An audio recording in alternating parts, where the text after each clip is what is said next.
putting on that denim apron today, and we are gonna make 3 recipes using one incredible ingredient. That ingredient, my friends, miso paste.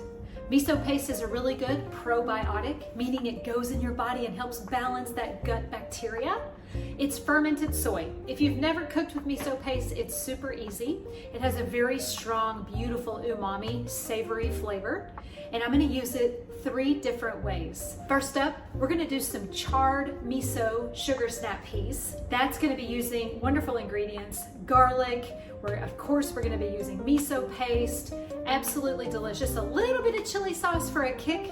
And the second recipe we're gonna make is a ginger turmeric miso soup. Miso soup is a tradition in so many countries, and I am a fan. So I thought I'm gonna put my healthy spin on it by adding some extra anti-inflammatory things like turmeric. And then our third recipe, I'm gonna make a very simple miso dressing. This dressing can be used on salads, or it's fabulous as a marinade or a dip for vegetables. Let's dive in as we make these 3 beautiful anti-inflammatory miso paste recipes.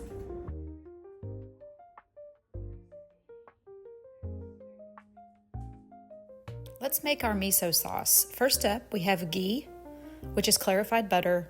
Then we have our miso paste and a little bit of chili paste and some rice wine vinegar. We're going to combine all this to kind of break down that miso sauce because we want the sauce to be smooth.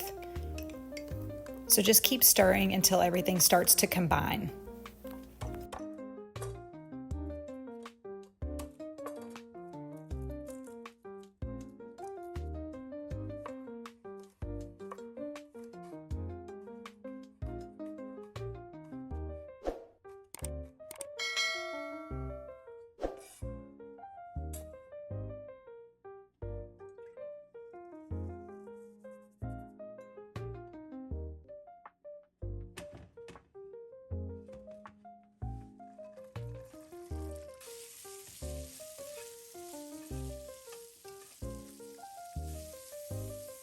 Once the snap peas have a beautiful char on them, you want to add the sliced garlic just about 30 seconds before you add the miso sauce. We don't want the garlic to burn. Turn off the heat before you add the sauce. That's going to help prevent the miso from getting too hot.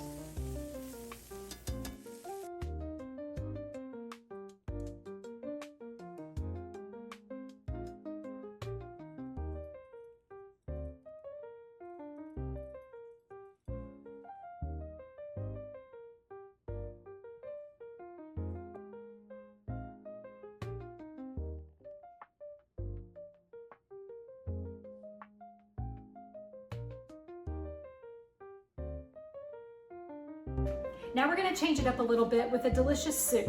Today we're gonna feature turmeric ginger miso soup.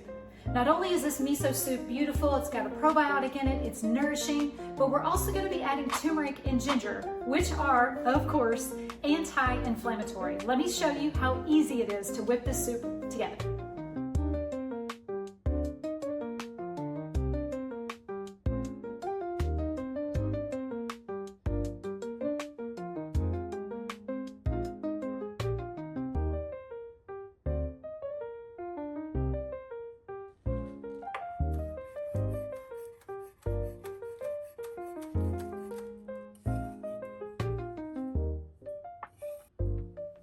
Before you cut your tofu into cubes, you do need to press the tofu to get any excess water out. I use a tofu press, and I'll put the link below in the description of the tofu press I use that I bought on Amazon. You just want to make sure you get as much water out of the tofu as possible.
I'm adding a piece of dried kombu, which is seaweed, to my broth. I do this for almost every soup or sauce that I make. Seaweed is very high in antioxidants and has a lot of minerals. Once your soup is done, you just discard the seaweed. Your food will not taste like seaweed. If anything, it may give it a little bit of a more salty flavor, but it has a lot of benefits.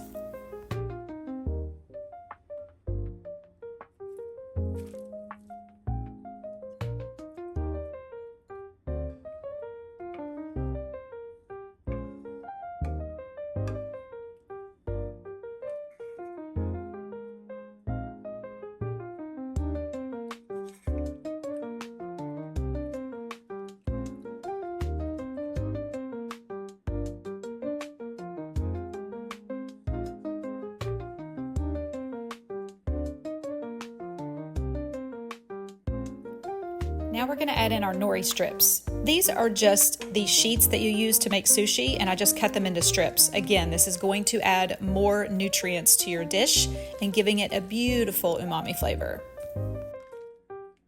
To keep the probiotic benefits of the miso, we want to add it at the very end so it doesn't get too hot. So just stir in your miso paste mixture at the very end.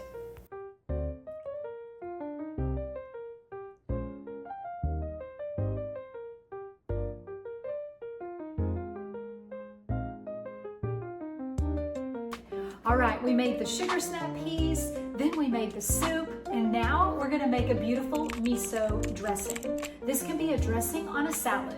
It can be dip for vegetables. It's savory, it has a lot of robust flavors, it stores really well in the fridge.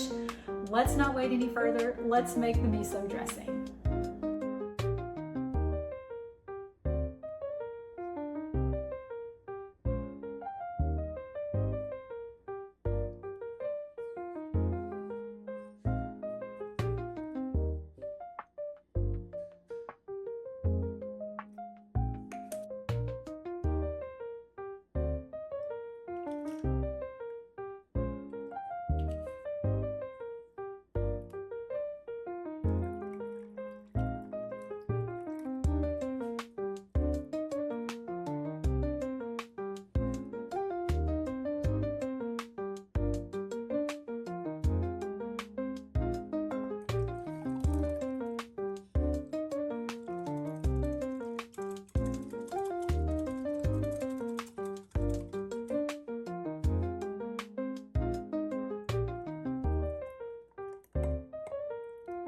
Well, that's a wrap. What did you think? I really hope if you've never cooked with miso that you'll give these recipes a try.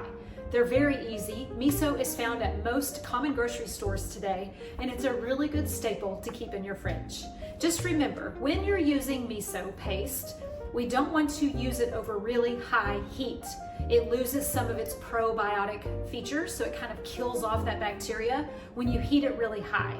So if you noticed in all three recipes, I added it, if it was a hot recipe, I added it at the end when it wasn't sitting on heat. Either way, hot, cold, it's delicious. It adds so much flavor to your dishes, and I hope that you'll give it a try. And hey, if you like my recipes that I bring to you every single week here on YouTube that all promote an anti-inflammatory diet, and you want to learn more about how you can create a healthier kitchen in your own home, I have a masterclass coming up on Tuesday. It's called the No Diet Health Reset. I would love for you to join. The link will be in the description below. Join me and my community of like-minded people as we roll up our sleeves and create healthy kitchens so that our bodies can feel their best. I'll see you next week in the next video.